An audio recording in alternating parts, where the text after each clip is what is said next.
Hi Graham, Phil Beever here from the Wilderness Club. Just want to recap on our lesson this morning. So, this swing here on the left, Graham, is where we are so far. We can see here, club's going back okay. It goes back on a good line. The club head just slightly goes underneath plane now. We can see the club head's going a bit inside, but at the moment, not too fussed with that, Graham. Backswing was where I see it on the golf course, so it's a bit too short. Now, when your timing's bang on, you can get away with this and square the face with the irons, but the driver, it just makes it so difficult. It doesn't give you enough time to try and release that right hand. We can see here coming down into the slot, you drop the club nicely back on the inside.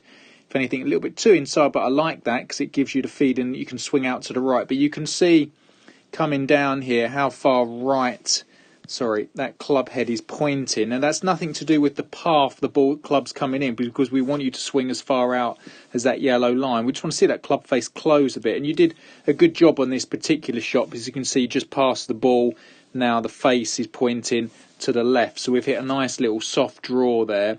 A couple of things that could be improved today was strike. I could still feel that we could swing a little bit faster and just get a bit more compression, but these were good shots. But the telltale sign is up here. Sometimes there's a little bit too much loft on the club. I want to get that swing longer to give you time for the driver. So our drill today was to swing all the way up to the top, and this backswing's much better. The club head never goes this side of the body. It's always on your body line.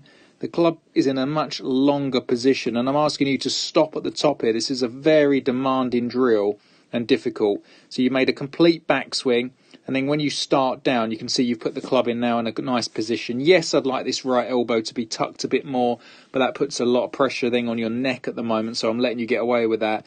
But the left arm and club is in a beautiful position. From here, you still shallow the club terrifically. Club's now dropping inside. We can see that. Club's cutting through the right forearm, but the face just is squarer for so much longer because you have so much more time.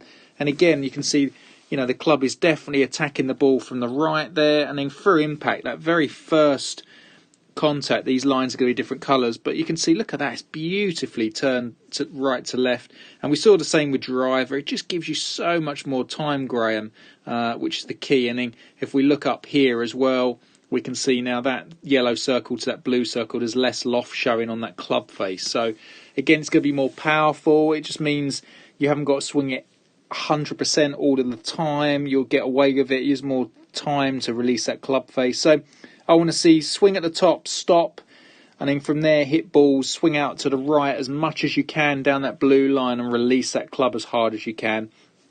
If you got a helper, AK, or myself, I was standing opposite your right shoe with an alignment stick over your right shoulder, and you had to hit that at the top of your swing before you started down. So it just gives you that feeling of completion of the backswing before you get down too much. Today was the best I've ever seen you hit it, and I mean that properly. That the fact that you managed to start some right and you managed to actually turn them maybe a little bit too much. Obviously on the range that's perfect, and on the golf course we don't turn in quite that much, but on the range we need to overdo that feeling. So if Graham Clark can start the ball right and overturn it, I know he's ready for the golf course and some great scores.